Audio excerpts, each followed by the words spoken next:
An Airbus A380 taking off with 456 passengers on board suffers a catastrophic failure in two engines simultaneously, generating fire and critical power loss. The captain must make impossible decisions in seconds, attempt to continue the flight with risk of explosion, return immediately to the crowded airport, or perform an emergency landing in extreme conditions. Each choice could mean the difference between salvation and tragedy for hundreds of lives. There are decisions you train your entire life to make, but never imagine you'll have only 90 seconds to execute them. I'm Captain Robert Anderson. I have 23 years of experience flying commercial aircraft, and today I'm going to share with you the day I looked into the eyes of 456 people and knew their lives depended on every move I made in the next few minutes. This isn't just a story about aviation. It's about the moment when everything you've learned comes down to a single choice. It was a typical summer day. The sun was shining brightly over the international airport, and the runway was as busy as ever. I was in command of an Airbus A380, the world's largest passenger aircraft, about to take off on a transoceanic flight that would last approximately 12 hours. Beside me was First Officer Daniel, an experienced professional I'd flown with dozens of times. Our connection was perfect, and that gave me confidence. Behind us on the aircraft's two decks, 456 passengers.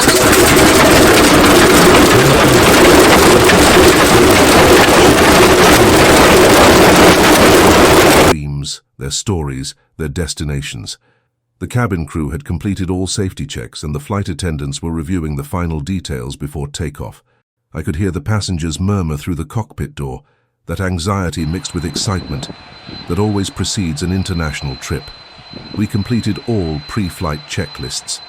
Every instrument was checked, every system tested, every procedure followed to the letter. The A380 is an extraordinary machine, equipped with 4 Rolls-Royce Trent 900 turbofan engines, each capable of generating over 70,000 pounds of thrust. It's a flying fortress, designed with redundancies upon redundancies. But at that moment, I still didn't know that even the most perfect machines can surprise us in the most terrible ways. I received clearance from the control tower to line up on the runway. The gross takeoff weight was at 560 tons, practically at maximum limit. Full fuel tanks, full cargo, every seat occupied. I advanced the thrust levers, and all 4 engines roared in response. The power was impressive. Even after all these years, I still felt that initial adrenaline rush when a machine of that size began gaining speed. 80 knots, 100 knots, 120 knots. Daniel was calling out the speeds as trained. Everything was running perfectly. 140 knots decision speed. From here on, there would be no way to abort the takeoff safely. 155 knots, rotation speed. I gently pulled back on the yoke, and the aircraft's nose began to rise. I felt the main wheels leave the ground. We were airborne. And then everything fell apart. It hadn't even been 10 seconds after takeoff when I heard the bang. It wasn't just any sound. It was a violent explosion coming from the left side of the aircraft, followed immediately by another from the right side. Instinctively, my eyes darted to the instrument panel. Red lights illuminated simultaneously. Alarms began blaring in the cockpit with deafening urgency. The master warning was flashing furiously. My heart raced. "Engine 1 failure," Daniel shouted, his voice tense but controlled. Before I could fully process it, he continued, "Engine 4 failure too. Fire. We have fire in both engines." My blood ran cold. 2 engines. 2 engines in simultaneous failure, both catching fire, one on each side of the aircraft. In my entire career, I had never experienced anything like this. Not even in the most extreme simulators. The statistical probability of this happening was nearly impossible, but there I was, living the impossible. The aircraft began to shake. We were at only 300 feet altitude, climbing slowly, too heavy, too slow. With only 2 of the 4 engines operating and carrying 560 tons, we didn't have enough power to continue climbing properly. Every second that passed, I felt the aircraft fighting against physics, against gravity, against fate. My mind entered that state that only years of training can provide. Time seemed to slow down. I could see every detail, process every piece of information, but everything was happening in slow motion. I had seconds to decide, literally seconds, and every decision had fatal consequences. Option 1, try to continue the flight. But with 2 engines on fire, at any moment we could have a catastrophic explosion. The A380's wings carry tons of fuel. If the fire spread to the tanks, it would be 456 people vaporized in a fireball. Option 2, return immediately to the airport. But we were too heavy to land, way above maximum landing weight. If we tried to land in those conditions, the landing gear could collapse, the brakes could fail, the runway might not be enough. We could slide off the runway at over 120 miles per hour and explode. Option 3, dump fuel to reduce weight and then attempt landing. But that would take at least 15 to 20 minutes. 20 minutes with engines on fire.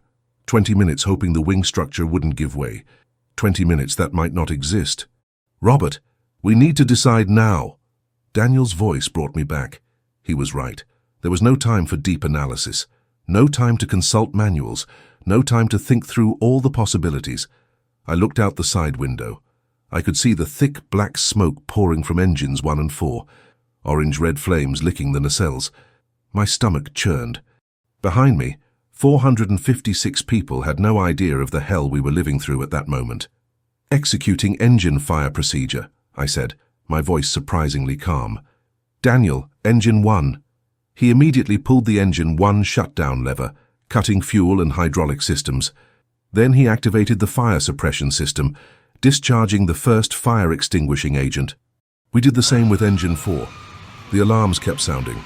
The red lights kept flashing, the flames kept burning. But now I had a bigger decision to make, and I had less than a minute to make it. Subscribe to Keisha Preta channel and follow real stories from the skies that will make you see aviation in a completely different way. I keyed the radio to the tower. Tower Heavy 2-3 declaring emergency. We have fire in 2 engines requesting immediate return. The controller's voice came instantly, professional but with a note of concern.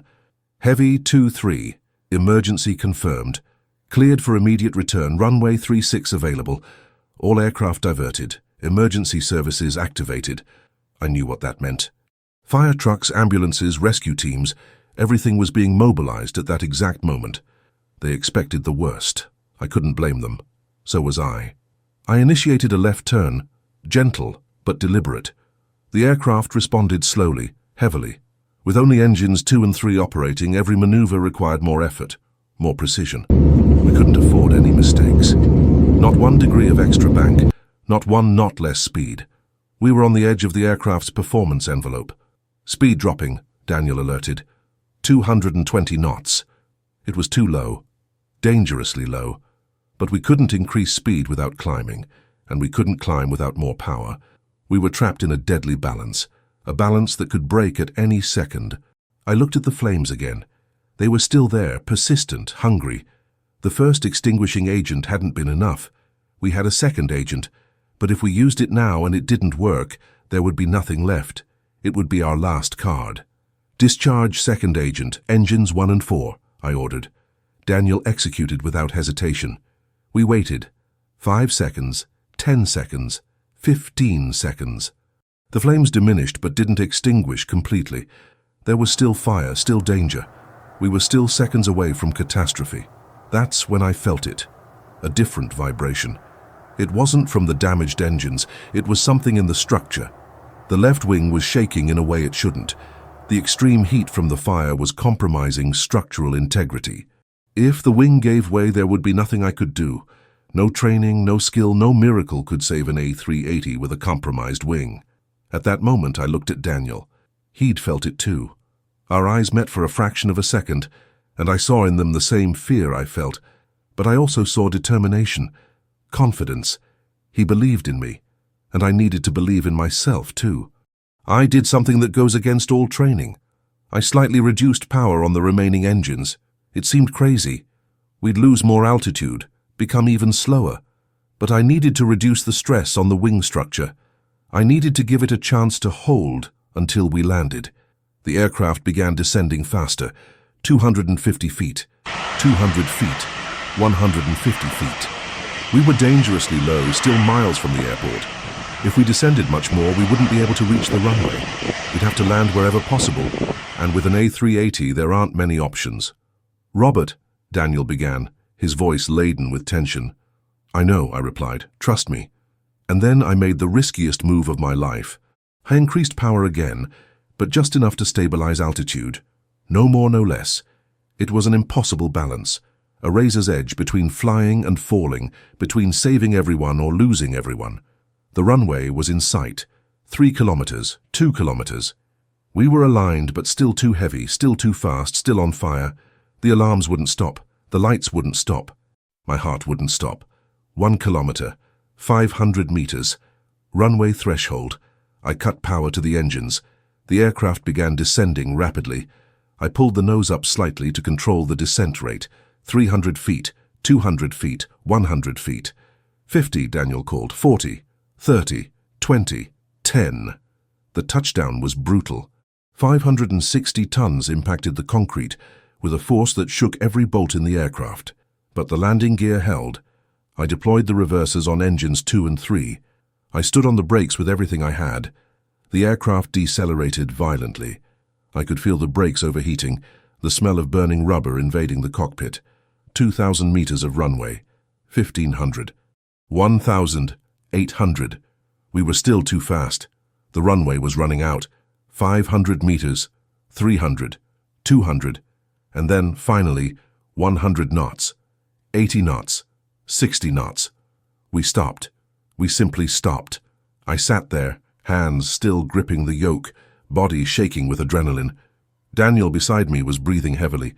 Through the window, I could see dozens of fire trucks racing toward us, white foam beginning to cover the still smoking engines. I keyed the intercom. "Cabin crew, initiate immediate evacuation." The next moments were a blur. The emergency doors opened. The slides inflated automatically. 456 people began evacuating, sliding to the safety of the concrete. Some were crying. Others were screaming. Many still didn't understand how close we'd come to the end. Daniel and I were the last to leave the aircraft, as protocol dictates. When I finally stepped onto the runway, my legs almost gave out. The adrenaline was starting to fade, and the weight of what had just happened fell on me like a ton of bricks. I looked back at the A380, my aircraft, my responsibility. It stood there, imposing but wounded, engines charred, parts of the fuselage blackened by heat, but intact. And more importantly, everyone who'd been inside was also intact. One of the fire chiefs approached. "Captain, everyone evacuated. No serious injuries. Some scrapes and sprains from the slides, but nothing major." Those words were like music. No serious injuries. Of 456 people, not one had suffered serious harm. It was a miracle. Or maybe it wasn't. Maybe it was just the result of training, preparation, correct decisions made under extreme pressure. In the following days, investigations began. Teams of specialists examined every inch of the aircraft, every component of the destroyed engines, every system that failed. What they discovered was disturbing. An extremely rare failure in a specific part of Engine 1 caused its disintegration. Metal fragments were ejected at high speed, and some of them struck Engine 4, causing its failure as well.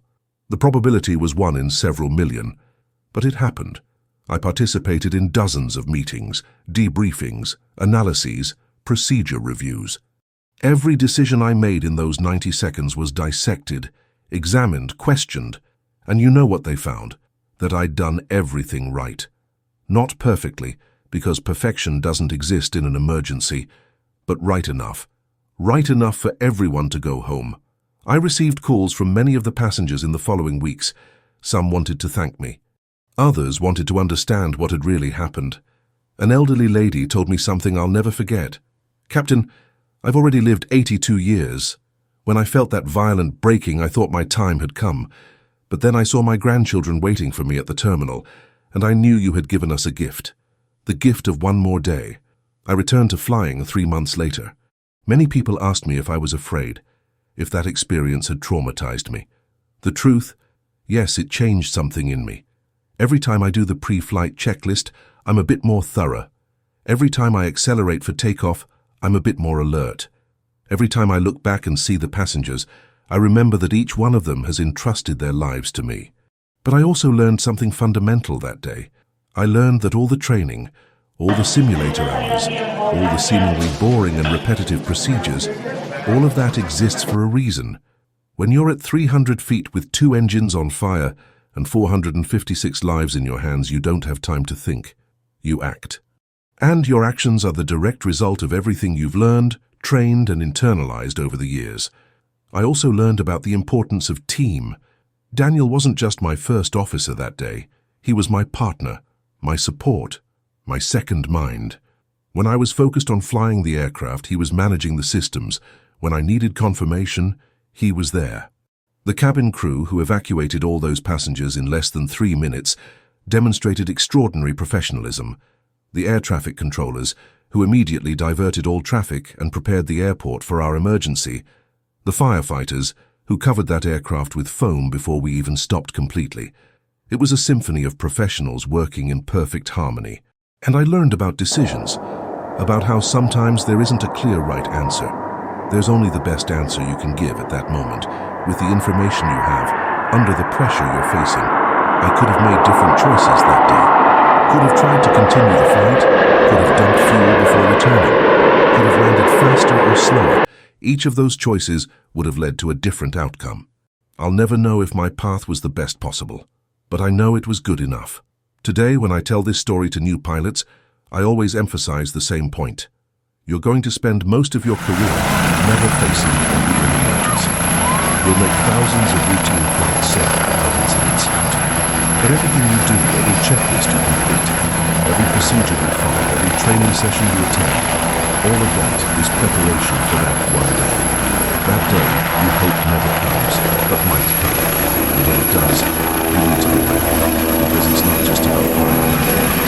It's about the lives that depend on you, about the families that trust you, about the dreams, hopes, and futures that are literally in your hands. It's a responsibility that can't be taken lightly. It's a responsibility that defines who we are as professionals and as human beings. My aircraft was repaired and returned to service about 6 months later. I had the honor of making the first post-repair test flight. When I advanced the thrust levers and felt those 4 engines roaring again, all functioning perfectly, it was like finding an old friend who'd gone through difficult surgery but recovered completely. It's still flying today, transporting thousands of passengers every year, each of them unaware of the story that machine carries. Sometimes when I'm on long flights, during those quiet moments in the middle of the night when passengers sleep and the world below is just a carpet of distant lights, I think about that day. I think about how it all could have ended differently. I think about the 456 people who today have more stories to tell, more memories to create, more life to live, simply because a series of correct decisions were made in 90 crucial seconds. And I think about all the pilots around the world who, at this exact moment, are in the skies, safely transporting people from one place to another. Most will never face what I faced. But all of us carry the same commitment, the same responsibility, the same silent oath to do everything in our power to protect those who trust us. This is the essence of aviation. It's not just about technology or procedures. It's about people. It's about lives. It's about being prepared for the unthinkable and having the courage to do what needs to be done when everything is falling apart around you. It's about those 90 seconds when you define not just the outcome of a flight, but the fate of hundreds of human beings. I hope I never have to go through something like that again. But if I do, I know I'll be ready. Because that day taught me that when everything fails, when systems collapse, when the impossible becomes reality, what remains is the pilot. And the pilot needs to be enough, needs to be trained enough, calm enough, decisive enough, needs to be capable of looking into the abyss and saying, "Not today, not today." If you're enjoying these real stories from the skies, subscribe to the Kaisha Preta channel. We have dozens of pilot accounts that will make you see aviation with different eyes. Hit that like button and turn on notifications so you don't miss any episode. Every time I enter an aircraft now, I take a silent pause. I place my hand on the instrument panel and make a promise. A promise that I'm going to do everything right, that I'm going to follow every procedure, that I'm going to be mentally prepared, that if that impossible day returns, I'll rise to the challenge. Because behind me there are people, real people, with real lives, and they deserve to get home. Have you ever stopped to think that every time you board a plane, you're placing your life in the hands of someone you've never seen? Someone who, at that moment, carries not just the technical responsibility, but the moral weight of every soul on board. Next time you fly, look at that closed cockpit door and know that on the other side, there are dedicated professionals who would do anything to get you there safely. And maybe, just maybe, you'll understand a little better what it means to be a pilot. Did you like this story? Then subscribe to the Kaisha Prater channel to hear more amazing accounts straight from the flight deck. Share this video with someone who loves aviation and leave us in the comments. What emergency would you like to hear about in the next episode? Your like and comment help bring these stories to more people.